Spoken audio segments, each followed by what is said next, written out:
So hello and welcome. तो आज हम लोग इस वीडियो में देखने वाले हैं क्लास 9th का साइंस का चैप्टर नंबर 2 मैटर, जिसका ये नेक्स्ट पार्ट है। ठीक है, तो आज के वीडियो का जो हमारा टॉपिक है वो है व्हाट इज सॉल्यूशन। हम लोग जो है अपने डे टू डे लाइफ में बहुत सारे सॉल्यूशन को यूज़ करते हैं। तो अब हम लोग डिटेल से समझेंगे इस वीडियो में कि सॉल्यूशन क्या होता है, सॉल्यूशन क्या एक ही चीज़ से बनता है या अलग अलग चीज़ें उसमें इन्वॉल्व होती हैं, उनको क्या कहा जाता है, ये सब बात जो है हम लोग डिस्कशन जो है करेंगे। We come across many solutions like soda water, lemonade, etc. in our daily lives. Usually, a solution have two parts, solute and solvent. हम लोग अपने डेली लाइफ में बहुत सारे सॉल्यूशन को जो है यूज़ करते हैं, जैसे सोडा वाटर हो गया या लेमनेड हो गया। ये सारी की सारी जो चीज़ें जो होती हैं ये क्या है, सॉल्यूशन का एग्जांपल हैं, जिसको हम लोग डे टू डे लाइफ में यूज़ करते हैं। अगर हम लोग सॉल्यूशन की बात करें तो हमारा जो सॉल्यूशन है वो दो पार्ट से मिलकर बना होता है। ठीक है, तो यहाँ पर दो पार्ट कौन कौन से हैं, एक है हमारा सॉल्यूट और दूसरा हमारा क्या है, सॉल्वेंट। जब ये दोनों ऐड होते हैं तो इज इक्वल टू में क्या बनता है, इज इक्वल टू में जो है सॉल्यूशन जो है बनता है। The constituent of a solution whose quantity is more than any of the other constituent and which dissolves the other component in it is called solvent। तो सॉल्वेंट क्या होता है, तो सॉल्यूशन का वो पार्ट जो ज्यादा अमाउंट में प्रेजेंट होता है और जो अपने में से छोटी छोटी चीजों को क्या कर लेता है, डिसॉल्व कर लेता है, ऐसा कंस्टिट्यूएंट क्या कहलाता है, सॉल्वेंट कहलाता है। ठीक है, जैसे हम लोगों ने एक गिलास पानी लिया और उसमें एक चम्मच शक्कर डाल दिया तो हमें क्या मिल गया, सोडा वाटर या लेमनेड मिल गया। इस तरीके से अगर नींबू डाल देंगे, कुछ भी डालेंगे तो एक सॉल्यूशन हमें मिल गया। तो अगर हम लोग एग्जांपल लेते हैं किसका, शुगर और वाटर का, तो हमने क्या किया, एक गिलास पानी लिया और उसमें एक स्पून जो है क्या डाल दिया, उसमें शुगर डाल दिया। तो इसमें अगर हम लोग बात करें कि ज्यादा अमाउंट में कौन प्रेजेंट है, तो आंसर है ज्यादा अमाउंट में वाटर प्रेजेंट है। तो शुगर और वाटर का जो सॉल्यूशन होगा उसमें जो वाटर है वो क्या कहलाएगा, सॉल्वेंट कहलाएगा। The constituent that are in lesser quantity and which dissolve in the solvent are called solute। और सॉल्यूशन का वो पार्ट जो कम अमाउंट में होता है जिसको हम लोग क्या बोलते हैं, सॉल्यूट बोलते हैं। तो इस एग्जांपल में जो है क्या होगा, शुगर जो है क्या होगा, हमारा सॉल्यूट होगा। जरूरी नहीं है कि किसी सॉल्यूशन में एक ही सॉल्यूट हो, एक से ज्यादा भी सॉल्यूट हो सकता है। जैसे अगर मान लो कि इसमें जो है मैं एक और सब्सटेंस मिला देता हूं और वो क्या है, लेमन जूस को मैं ऐड कर देता हूं, तो अब जो हमारे पास सॉल्यूशन बनेगा उसमें वाटर अगेन सॉल्वेंट रहेगा। अब सॉल्यूट जो है दो हो जाएंगे, एक तो शुगर हो जाएगा और दूसरा क्या हो जाएगा, लेमन जूस जो है हो जाएगा। Solutes and solvents can be solid, liquid और गैस। जो सॉल्यूट्स जो होते हैं या सॉल्वेंट्स जो होते हैं वो सॉलिड भी हो सकते हैं, लिक्विड भी हो सकते हैं और गैस भी हो सकते हैं। The solute and solvent particle are evenly distributed in a solution. अब देखो, जो भी सॉल्यूट होता है या जो सॉल्वेंट होता है उसके जो पार्टिकल्स होते हैं ना, वो सॉल्यूशन में पूरी तरीके से इवनली डिस्ट्रीब्यूटेड होते हैं। मतलब अगर हम लोग एक गिलास में इन तीनों को लेंगे तो ऐसा नहीं होगा कि गिलास के ऊपर वाले हिस्से में लेमन जूस ज्यादा होगा, शक्कर ज्यादा होगा और नीचे वाले हिस्से में जो है कम होंगे, ऐसा नहीं है। हर जगह जो है ये क्या होते हैं, सॉल्यूट और सॉल्वेंट जो होते हैं ये यूनिफॉर्मली क्या होते हैं, डिस्ट्रीब्यूटेड होते हैं। Because of the uniform distribution of particles, if we examine any portion of solution, its properties will be same। इसीलिए सारे के सारे पार्टिकल्स क्या होते हैं, यूनिफॉर्मली डिस्ट्रीब्यूटेड होते हैं और डिसॉल्व होते हैं। इसीलिए हम लोग किसी भी कोने का अगर एक सैंपल लेकर अगर हम लोग स्टडी करें तो सारे जगह का प्रॉपर्टी क्या मिलेगा, हमें सेम मिलेगा। For example, the solution of salt and water will taste the same throughout. यही कहा जा रहा है कि अगर हम लोग एक सॉल्यूशन लेते हैं जिसमें सॉल्ट होगा और वाटर होगा तो उसका हम लोग शुरू से जब पीना चालू करेंगे और लास्ट तक जब अच्छे से डिसॉल्व है तब की बात है। तो उस गिलास में अगर सॉल्ट और पानी अगर अच्छे से डिसॉल्व है तो शुरू में स्टार्टिंग में जो टेस्ट आएगा लास्ट तक हमारा टेस्ट कैसा रहेगा, वही रहेगा। Therefore solutions are homogeneous। और ऐसे सॉल्यूशन को हम या ऐसे मिक्सचर को हम लोग क्या बोलते हैं, होमोजेनियस मिक्सचर जो है हम लोग इसको बोलते हैं। You must have applied tincture iodine on a wound। जब आपको घाव हो जाता है, चोट लग जाता है, तो आप वहां पर डेफिनेटली बचपन में या अभी भी जो है टिंचर आयोडीन जो है ये हॉस्पिटल में जाकर या घर में जाकर क्या किए होंगे, लगवाए होंगे। The solution of iodine in alcohol is known as tincture of iodine. तो अगर हम लोग आयोडीन को जो है एल्कोहल के साथ अगर मिक्स कर देते हैं तो जो चीज हमें मिलती है उसको हम लोग क्या बोलते हैं, टिंचर ऑफ आयोडीन बोलते हैं। It is commonly believed that solution are mixture of solids, liquid or gases dissolved in a liquid, but solid and gases mixture are also known. जब हम लोग क्या बात करते हैं, सॉल्यूशन की बात करते हैं, तो हमारे दिमाग में ये आता है कि सॉलिड जो है वो लिक्विड में डिसॉल्व होगा, लिक्विड और लिक्विड आपस में डिसॉल्व होंगे, गैस और लिक्विड आपस में डिसॉल्व होंगे। तो सॉल्यूशन की जब भी हम लोग बात करते हैं तो एक हमें फिक्स दिखता है, वो क्या है, हमारा लिक्विड उसमें कंपलसरी होगा, ऐसा हमको फील होता है, लेकिन ऐसा नहीं होता है। गैस और गैस मिलकर भी आपस में सॉल्यूशन बना सकते हैं, सॉलिड और सॉलिड आपस में मिलकर क्या बना सकते हैं, सॉल्यूशन बना सकते हैं। जैसे अलॉयज आर सॉलिड, जो अलॉयज जो होते हैं ना, उसमें बहुत सारे सॉलिड चीजें ही आपस में मिक्स होती हैं, एक कम अमाउंट में होगा, एक ज्यादा अमाउंट में होगा। तो अगली बार से आपको ध्यान रखना, जब हम लोग सॉल्यूशन की बात करेंगे तो दिमाग में सिर्फ लिक्विड का पिक्चर ना छपे, वहां पर सॉलिड और लिक्विड भी जो है या गैसियस भी जो है हो सकते हैं। तो जैसे सॉलिड और सॉलिड मिलकर क्या बनाते हैं, अलॉय बनाते हैं, उसी तरीके से जो एयर है वो तो बहुत सारे गैसेस का मिक्सचर है, उसमें नाइट्रोजन है 78%, ऑक्सीजन है 21% और अदर गैसेस जो है प्रेजेंट होते हैं, जिसको हम लोग गैसियस मिक्सचर जो है हम लोग बोलते हैं। तो ये भी क्या है, सॉल्यूशन है। तो सॉल्यूशन का मतलब सिर्फ लिक्विड नहीं होता, सॉलिड और सॉलिड का भी हो सकता है, लिक्विड और लिक्विड का भी हो सकता है, गैस और गैस का भी जो है हो सकता है। ठीक है, अब थोड़ा सा एक वर्ड के बारे में हम लोग स्टडी कर लेते हैं, जिसका नाम क्या है, alloys. Alloys are homogeneous mixture of solid. जो अलॉयज जो होते हैं ना, वो होमोजीनियस मिक्सचर होते हैं, किसके, सॉलिड्स के। Although the constituent particle of alloys cannot be separated by the physical means, still we consider them as a mixture. जो अलॉयज जो होते हैं ना, उसमें अलग अलग सॉलिड्स जो होते हैं वो आपस में क्या होते हैं, मिक्स होते हैं। लेकिन इसको हम लोग अगर चाहें तो अलग अलग तरीके से इसको सेपरेट कर सकते हैं। For example, brass is a mixture of 60 to 80% of copper and 40 to 20% of zinc. जो ब्रास जो होता है ना, उसमें 60 से लेके 80% तक कॉपर होता है और 20 से 40% तक क्या होता है, जिंक होता है। Alloys display the property of the metal of which they are composed. और ये एक मेटल की तरह ही जो है क्या करते हैं, जो है अपनी प्रॉपर्टी को शो करते हैं। जो ज्यादा होगा उसकी प्रॉपर्टी ज्यादा होगी, मतलब अगर हम लोग ब्रास में देखें तो कॉपर की प्रॉपर्टी ज्यादा होगी और जिंक की प्रॉपर्टी थोड़ी सी कम होगी। चलो अब हम लोग आगे देखते हैं प्रॉपर्टीज ऑफ सॉल्यूशन। जो सॉल्यूशन जो होता है उसकी क्या क्या प्रॉपर्टीज जो है होती हैं। We know that solute and solvent together constituent a solution. हमें मालूम है कि जो सॉल्यूशन जो होता है ना, उसके दो पार्ट होते हैं, एक तो सॉल्यूट होता है, दूसरा क्या होता है, सॉल्वेंट होता है कि नहीं। दो पार्ट हमने पढ़ा, एक सॉल्यूट होता है, दूसरा क्या होता है, सॉल्वेंट होता है।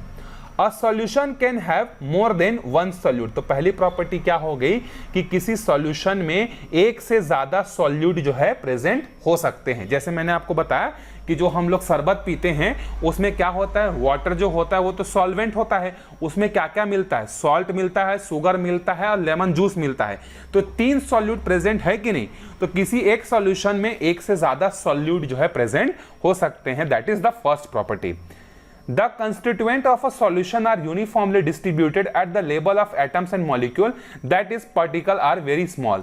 अब देखो, जो सॉल्यूट और सॉल्वेंट जो आपस में डिसॉल्व होते हैं ना, उसके पार्टिकल बहुत छोटे छोटे होते हैं, इसीलिए एटम और मॉलिक्यूल लेवल्स पर भी ये सारे के सारे चीजें आपस में क्या होती हैं, यूनिफॉर्मली डिस्ट्रीब्यूट हो जाती हैं।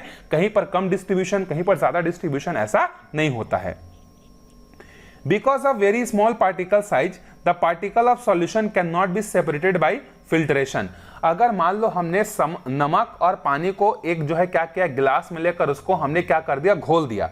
अब मैं आपको बोलूं कि एक फिल्टर पेपर लो या चाय छन्नी लो और उसमें से शक्कर या नमक और पानी को अलग करो, तो घुलने के बाद क्या हम लोग उसको अलग कर सकते हैं, क्या नहीं कर सकते। ना ही वो पार्टिकल जो है क्या होते हैं, हैवी होते हैं कि नीचे जाके बैठ जाएं। तो क्या होगा, आपको याद रखना है कि सॉल्यूट के पार्टिकल बहुत ज्यादा छोटे होते हैं, तो एक बार डिसॉल्व होने के बाद उसको जो है फिल्ट्रेशन प्रोसेस के थ्रू अलग कर पाना पॉसिबल नहीं है। ना ही वो क्या होंगे, सॉल्यूशन में जो है नीचे जाकर बैठेंगे, ऐसा भी बिल्कुल जो है नहीं होता है। आगे देखते हैं, because of very small particle size they do not scatter a beam of light passing through the solution. so we do not see the path of light beam in the solution। अगर एक solution है हमारे पास और उस solution से अगर हम लोग लाइट के पार्टिकल को पास कराने जाएंगे तो वहां पर हम लोग देखते हैं कि जो लाइट के पार्टिकल्स है ना वो स्कैटर हो जाते हैं, फैल जाते हैं, जबकि हम लोगों को उसमें लाइट का पाथ जो है नहीं दिखता है। मतलब कहने का ये है कि एक गिलास में मान लेते हैं और उस गिलास में जो है हमारे पास क्या है, एक गिलास इस तरीके से, और इस गिलास में जो है क्या है, एक सॉल्यूशन है। अगर हम यहां से एक लाइट को डालेंगे ना तो लाइट ऐसा सीधा जाना चाहिए था, लेकिन नहीं जाएगा क्योंकि इसमें सॉल्यूट के पार्टिकल प्रेजेंट है, तो ये क्या होगा, यहाँ पर स्कैटर हो जाएगा। तो लाइट जो होता है वो सॉल्यूशन से पास नहीं होता, बल्कि वो क्या हो जाता है, उस पे जो है स्कैटर हो जाता है। आई होप आपको ये बात जो है समझ में आया होगा। चलो अब आगे चलते हैं, टाइप्स ऑफ सॉल्यूशंस। अब सॉल्यूशन के भी अलग अलग टाइप होंगे। सॉल्यूशन तो बना दो चीजों से है ना, एक तो सॉल्यूट वाला पार्ट और दूसरा कौन सा पार्ट, सॉल्वेंट वाला पार्ट। जो कम अमाउंट में है वो सॉल्यूट है, अब देखो, और जो ज्यादा अमाउंट में है वो क्या है, हमारा जो सॉल्वेंट कहलाता है। ठीक है, solutions can be categorized based on the amount of solute present in them। let us understand these further through an activity। अब अगर हम लोग सॉल्यूशन को क्लासिफाई करने जाएं तो उसका क्लासिफिकेशन का जो मेन क्राइटेरिया है वो ये है कि किस सॉल्यूशन में सॉल्यूट कितना ज्यादा अमाउंट में प्रेजेंट है। सॉल्यूट जितना ज्यादा अमाउंट में प्रेजेंट होगा उसको हम लोग अलग नाम से उस तरीके से जानेंगे। तो इसको समझने के लिए एक एक्टिविटी करते हैं हम लोग। पहली एक्टिविटी यहां पर एक्टिविटी 4 है। इसमें हमें क्या करना है, take 2 beakers and fill them each with 100 ml water. हमें एक बीकर लेना है, 2 बीकर लेना है, बेसिकली 2 बीकर लेना है इस तरीके से, ए और बीकर बी, और दोनों में हम लोगों को क्या करना है, 100 ml पानी को जो है इसमें क्या करना है, डाल देना है। In 1 beaker add a spoonful of sugar and in other add spoon of salt. फिर इस वाले में, पहले वाले में हमें क्या करना है, 1 चम्मच जो है क्या डालना है, शुगर को डालना है, और दूसरे वाले में हमें क्या करना है, 1 चम्मच जो है हमें सॉल्ट को जो है इसमें क्या करना है, डालना है, और एक ग्लास रॉड की हेल्प से इसको क्या कर देना है, आपस में मिक्स कर देना है। Keep adding sugar in the first beaker and salt in the second beaker with continuous stirring till no more can be dissolve. अब हम लोगों को क्या करना है, पहले वाला जो बीकर है उसमें कंटिन्यूअसली शुगर को डालते जाना है, और दूसरे वाले में कंटिन्यूअसली सॉल्ट को डालते जाना है, और उसको कंटिन्यूअसली जो है क्या करना है, ग्लास रॉड के हेल्प से उनको मिक्स करते हुए जाना है। और कब तक हम लोगों को शुगर और सॉल्ट ऐड करना है, तो जब तक उसमें डिसॉल्व होना बंद ना हो जाए, जब तक शुगर और सॉल्ट उसमें घुलना बंद ना हो जाए, तब तक हम लोगों को उसको क्या करना है, डालते रहना है। Where the quantities of sugar and salt that dissolve same। अब आपसे एक क्वेश्चन पूछ रहा है कि जितना शुगर आपने इस बीकर में डाला, क्या उतना ही सॉल्ट आपने इसमें डाला, डिसॉल्व हो गया क्या? मतलब कहने का यह है कि पहले वाले बीकर में जो है, मान लेते हैं कि 300 ग्राम शुगर डिसॉल्व हुआ, तो क्या जरूरी है कि दूसरे वाले बीकर में ही 300 ग्राम ही जो है पानी में जो है सॉल्ट डिसॉल्व होगा? ऐसा कोई जरूरी नहीं है। हालांकि दोनों में पानी का क्वांटिटी सेम है, लेकिन ऐसा कोई जरूरी नहीं है कि जितना शक्कर घुला उतना ही सॉल्ट भी जो है पानी में घुलेगा। तो इस क्वेश्चन का आंसर होगा no. Now heat both the solution with the help of the spirit lamp. Spirit lamp का मतलब आप समझ लो, सिंपल सा चिमनी होता है, उसको लैब में हम लोग स्पिरिट लैम्प बोलते हैं।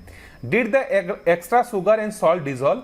अब हम लोग क्या करेंगे, दोनों को जो है क्या करेंगे, स्पिरिट लैम्प के हेल्प से जो है इसको हम लोग क्या करेंगे, और गर्म कर देंगे। तो गर्म करने के बाद अगर हम लोग इसमें और एक्स्ट्रा शुगर डालेंगे, जैसे ये 300 ग्राम शुगर डिसॉल्व हुआ था और इसमें मान लेते हैं कि 200 ग्राम सॉल्ट डिसॉल्व हुआ था, तो गर्म करने के बाद क्या 300 ग्राम के बाद और शुगर इसमें डिसॉल्व होगा, और दूसरे वाले में 200 ग्राम सॉल्ट के बाद क्या और इसमें सॉल्ट ऐड होगा? तो आंसर है यस। उसको गर्म करेंगे तो उसमें और ज्यादा शुगर और सॉल्ट क्या हो जाएंगे, उसमें जो है डिसॉल्व होना स्टार्ट हो जाएंगे। Now add 1 spoonful sugar to the first beaker and 1 spoonful salt to the second beaker. Did they dissolve in the solution? तो आंसर है यस। गर्म करने के बाद 1 चम्मच शक्कर डालेंगे और 1 चम्मच सॉल्ट डालेंगे पहले और दूसरे वाले में रिस्पेक्टिवली, तो वो दोनों डिसॉल्व हो जाएंगे। तो यहाँ पर ये एक्टिविटी कंप्लीट हुई। अब इस एक्टिविटी का हम लोग कंक्लूजन को जो है क्या करते हैं, समझते हैं ध्यान से।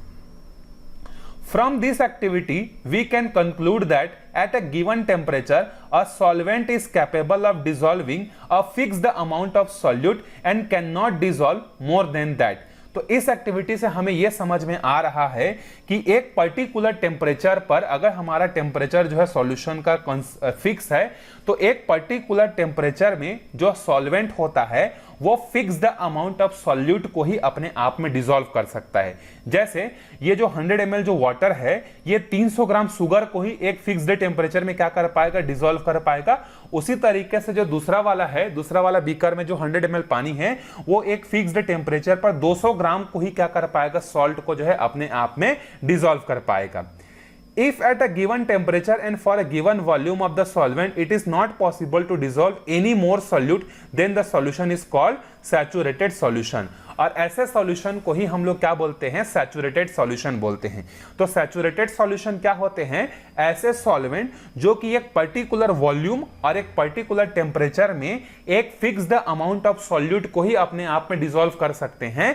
ऐसे सॉल्वेंट जो होते हैं, ऐसे सॉल्यूशन जो होते हैं, वो क्या कहलाते हैं, सैचुरेटेड सॉल्यूशन कहलाते हैं। सैचुरेटेड मतलब ये समझ लो कि आपको जितना भूख लग रहा था, आपने 10 रोटी खाया, आपका पेट भर गया। अगर आप 10 रोटी के बाद जो है ऐसी बैठे बैठे बिना खेल कूद किए अगर आप 10 रोटी से एक भी एक्स्ट्रा रोटी नहीं खा पा रहे हैं, मतलब आप सैचुरेट हो चुके हैं। लेकिन अगर आप उसको क्या करोगे, 10 रोटी खाने के बाद आधा घंटा वेट कर लिए, खेल कूद के आ गए, दौड़ के आ गए, और मैं बोलूंगा कि एक और रोटी खा लो, तो खा सकते हो। लेकिन एक फिक्स्ड टेम्परेचर पर एक जो सॉल्यूशन होता है या एक जो सॉल्वेंट होता है, वो फिक्स्ड अमाउंट ऑफ सॉल्यूट को ही अपने आप में डिसॉल्व कर पाता है, और ऐसा सॉल्यूशन हमारा क्या कहलाता है, सैचुरेटेड सॉल्यूशन जो है हमारा कहलाता है। The amount of solute present in the saturated solution at the temperature is called solubility। और जिस टेम्परेचर पर जितना अमाउंट ऑफ सॉल्यूट उस सॉल्वेंट में डिसॉल्व हो पाया है, वो उसकी सॉल्युबिलिटी कहलाती है। मतलब ये जो हमारा फर्स्ट वाला जो बीकर था, बीकर ए, और ये जो बीकर बी है, तो पहले वाले बीकर की जो सॉल्युबिलिटी होगी वो 300 ग्राम होगी, और दूसरे वाले की जो सॉल्युबिलिटी होगी वो 200 ग्राम सॉल्ट होगी। आई होप आपको ये बात क्लियर हो गया होगा। If the amount of solute present in the solution is less than saturated level, this is called unsaturated solution। अगर किसी सॉल्यूशन में मान लेते हैं कि जैसे बीकर ए में या पहले वाले बीकर में 300 ग्राम शुगर डिसॉल्व हो सकता है, वो उसका सैचुरेटेड जो है क्या है, लिमिट है। लेकिन एक दूसरा सॉल्यूशन हम लोग लेते हैं जिसमें 100 ml पानी लेते हैं, और उसमें सिर्फ और सिर्फ 100 ग्राम क्या है, शुगर डला हुआ है। तो सैचुरेशन लेवल कितना है, सैचुरेशन लेवल है 300 ग्राम, लेकिन डला कितना है, 100 ग्राम। तो ऐसा सॉल्यूशन जिसमें जो है सैचुरेशन लेवल से कम अमाउंट में सॉल्यूट प्रेजेंट होता है, वो क्या कहलाता है, हमारा अनसैचुरेटेड सॉल्यूशन जो है कहलाता है। In activity 4, we saw that if the saturated solution of solute at a given temperature is heated, then more solute can be dissolved in it. Now, if we cool this solution slowly, then the extra solute will remain dissolved in the solution। हमने देखा activity 4 में कि जैसे ही हमने containers को या beakers को गर्म करना चालू किया, उसमें और ज्यादा शुगर और सॉल्ट जो है क्या हो गए, उसमें डिसॉल्व हो गए। लेकिन अगर हम लोग यही चीज उल्टा करें, मतलब अब सॉल्यूशन को हम लोगों ने क्या किया, 300 ग्राम तो नॉर्मल टेम्परेचर पर ये क्या हो रहा था, नॉर्मल टेम्परेचर में 300 ग्राम शुगर को अपने आप में डिसॉल्व कर पा रहा था। हमने जब गर्म किया तो हमने देखा कि इसमें 50 ग्राम जो है और जो है शुगर इसमें ऐड हो गया। तो अब इसका सॉल्यूट कितना हो गया, 350 हो गया, और इसमें भी मान लेते हैं कि 50 ग्राम सॉल्ट और डिसॉल्व हो गया। तो अब ये कितना हो गया, 250 ग्राम, और ये कितना हो गया हमारा 350 ग्राम। तो अगर हम लोग इन बीकर को गर्म करने के बाद जो एक्स्ट्रा जो 50-50 ग्राम शुगर और सॉल्ट डिसॉल्व हुआ है ना, अगर हम लोग ठंडा कर देंगे तो ऐसा नहीं है कि वो 50 ग्राम शुगर और 50 ग्राम सॉल्ट जो है बाहर निकल जाएंगे। अगर हम ठंडा करते हैं तो जो भी एक्स्ट्रा अमाउंट में हम लोगों ने गर्म करके जो सॉल्यूट उसमें ऐड किया था, वो हमारे क्या रहेंगे, सेम रहेंगे। और ऐसे सैचुरेशन को हम लोग क्या बोलते हैं, सुपर सैचुरेटेड सॉल्यूशन जो है हम लोग उसको बोलते हैं। क्या बोलते हैं हम लोग, सुपर सैचुरेटेड सॉल्यूशन। समझ में आया? Solution at the lower temperature where the amount of solute dissolved is more than the saturation level is called super saturated solution। मतलब अगर सैचुरेशन लिमिट से ज्यादा सॉल्यूट प्रेजेंट है तो उसको सुपर सैचुरेटेड सॉल्यूशन बोलते हैं। और वो कैसे होता है, उस चीज को पहले गर्म करते हैं और गर्म करने के बाद ठंडा करते हैं। और जो हमारा अनसैचुरेटेड क्या होता है, सैचुरेशन लेवल से कम अगर सॉल्यूट है तो अनसैचुरेटेड, ज्यादा है तो सुपर सैचुरेटेड। अब सुपर सैचुरेटेड का एग्जांपल क्या है? Chashni is the supersaturate solution of sugar in water under appropriate condition the extra solute separates out as a crystal. अब आपने देखा हुआ घर में जलेबी वगैरह जब बनाते हैं तो हम लोग घरों में जो है क्या बनाते हैं? चाशनी बनाते हैं, ठीक है। तो चाशनी जो है कैसे करते हैं? हम लोग गर्म करते हुए जाते हैं और उसमें शुगर को हम लोग डालते रहते हैं, तभी वो शुगर क्या होता है? उसमें डिसॉल्व होता है। On the basis of activity 4, we can say that different substances in a given solvent can have different solubility at the same temperature। तो हम लोग एक्टिविटी 4 से बोल सकते हैं कि अगर हमारे पास सेम अमाउंट ऑफ सॉल्वेंट है और सॉल्यूट जो है अगर अलग अलग टाइप्स के हैं तो सेम टेम्परेचर पर जो है क्या हो सकता है? सैचुरेशन लेवल अलग अलग हो सकता है, सॉल्युबिलिटी अलग अलग हो सकती है। जैसे जब हमने 100 ml क्या लिया था? वाटर को लिया था, तो पहले वाले में 300 ग्राम जो है शुगर डल गया था और दूसरे वाले में सिर्फ 200 ग्राम शुगर डल पाया था। तो same temperature same amount of solvent पे सॉल्युबिलिटी अलग अलग जो है हो सकती है। Can we divide solution into concentrated and dilute solution based on the amount of solute present? For this, we need to learn about the concentration of solution. Let us understand this through an activity. अब हमने एक classification किया कि solute कितना ज्यादा present है। ज्यादा present है तो क्या हो कहलाता है? हमारा सुपर सैचुरेटेड। कम प्रेजेंट है सैचुरेशन लेवल से तो क्या कहलाता है? वो जो है अनसैचुरेटेड कहलाता है। अब हम लोग क्या कर सकते हैं? जो सॉल्यूशन है ना, उसको हम लोग क्या कर सकते हैं? एक और तरीके से जो है क्या कर सकते हैं? क्लासिफाइड कर सकते हैं उसके कंसंट्रेशन के बेसिस पर। पहला वाला जो क्लासिफिकेशन हुआ था वो किसके बेसिस पर हुआ था? कितने अमाउंट में सॉल्यूट प्रेजेंट है। अब हम लोग सॉल्यूशन को भी फर्दर जो है क्या करेंगे? दो पार्ट में डिवाइड करेंगे, एक है कंसंट्रेटेड और दूसरा क्या है? डाइल्यूट। इसके लिए भी हम लोग एक एक्टिविटी को परफॉर्म करते हैं, एक्टिविटी जो है 5 को परफॉर्म करते हैं, ठीक है।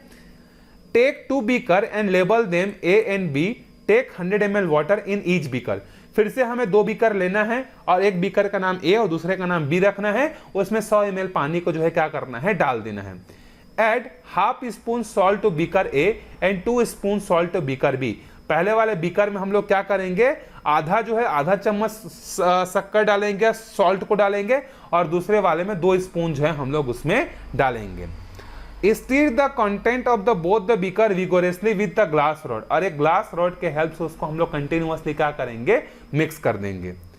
The quantity of salt in beaker A is less than the quantity of salt in beaker B। अब हम लोगों को जो बीकर A है ना, उसमें पता चल रहा है कि कम क्वांटिटी में सॉल्ट है और बीकर B में क्या है? ज्यादा क्वांटिटी में सॉल्ट है। We say that solution in beaker A is dilute as compared to solution in beaker B। तो अब हम लोग बीकर जो A में जो हमारे पास सॉल्यूशन है ना, उसको हम लोग बोलेंगे कि वो क्या है? कम डाइल्यूट है as compare to beaker B। The solution in beaker B is concentrated as compare to solution in beaker A। और बीकर B को हम लोग क्या बोलेंगे? बीकर A के कंपैरिजन में वो ज्यादा कंसंट्रेटेड है। मतलब जो कम होता है वो डाइल्यूट होता है, जो ज्यादा होता है उसको कंसंट्रेटेड जो है हम लोग उसको बोलते हैं। चलो, we can express concentration in quantitative terms as well। The concentration of a solution is the amount of solute present in the given amount of a solution। ठीक है। अब हम लोग क्या कर सकते हैं? ये जो कंसंट्रेटेड है ना, इसको हम लोग नंबर्स में एक्सप्रेस कर सकते हैं। और कैसे एक्सप्रेस कर सकते हैं? तो किसी सॉल्यूशन में कितना अमाउंट ऑफ सॉल्यूट प्रेजेंट है एक फिक्स्ड सॉल्वेंट में, वो क्या कहलाता है? हमारा कंसंट्रेशन जो है कहलाता है। We see many examples of concentration being used in our daily lives. For example, on packet of milk, we saw that there is 3 gram protein, 4.7 gram carbohydrate, 3 gram fat in the 100 gram milk। अब ऐसे बहुत सारे concentration के example जो है हम लोग अपने डेली लाइफ में देखते हैं। जैसे अगर हम लोग 1 लीटर का या आधा लीटर का दूध लेने जाते हैं या 100 ml का दूध लेने जाते हैं, तो उसमें हम लोग देखते हैं कि लिखा होता है कि 3 ग्राम उसमें प्रोटीन है, 4.7 ग्राम कार्बोहाइड्रेट है और 3 ग्राम क्या है? फैट है, ऐसा लिखा होता है। Medicine bottle also show component concentration in percentage. इसके अलावा जो मेडिकल के जो सामान होते हैं उसमें भी जो है लिखा रहता है कि कितना अमाउंट में कौन सा केमिकल प्रेजेंट है। तो इसके लिए हम लोग एक फॉर्मूला भी बना सकते हैं मास परसेंटेज ऑफ सॉल्यूशन का। इसका फॉर्मूला क्या होगा? मास ऑफ सॉल्यूट ऊपर में रहेगा और मास ऑफ सॉल्यूशन कहाँ रहेगा? नीचे रहेगा, और इनटू में हम लोग कर देंगे 100। जैसे एक एग्जांपल लेते हैं, find the concentration of solution of 40 gram common salt in 520 gram water. जो ज्यादा होता है वो सॉल्वेंट होता है, तो 520 ग्राम पानी है तो वो सॉल्वेंट होगा, 40 ग्राम नमक है तो वो सॉल्यूट होगा। तो अब आप यहां पर देखोगे कि फॉर्मूला क्या है, सॉल्यूट का मास ऊपर में रहेगा और सॉल्यूशन का मास नीचे रहेगा। तो सॉल्यूशन में कौन आएगा, सॉल्ट भी आएगा और वाटर भी आएगा।